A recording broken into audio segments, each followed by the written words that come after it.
तर बऱ्याच वेळेस आपण बघतो की पुरुषांचा जेलमध्ये सुद्धा सेक्शुअल हॅरेसमेंट खूप मोठ्या प्रमाणे आपण बघतो. तर महिलांसाठी किती सुरक्षित आहे जेल, जी महिला कैदी असतील त्यांच्यासाठी? ऐकीव माहिती आहेत. हा. मी असं म्हणत नाही की मला कोणीतरी कानात येऊन सांगितलं. पुरुषांचं जेलचं काय होतं, सगळंच उघड होतं, समोरासमोरच घडत होतं. फक्त असं आहे की मला एवढं माहिती आहे की जशी पुरुषांमध्ये होमोसेक्शुअलिटी चालते तशी महिलांच्या कारागृहामध्ये पण होमोसेक्शुअलिटी चालते. ओके. हा एक भाग.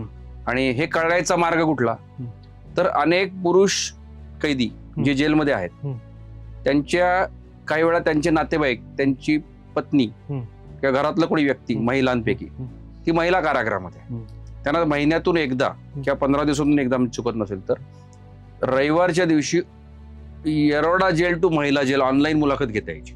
अशा गोष्टी करणार पडल्यात की बाबा तिथल्या कैद्यांचं शोषण झालं.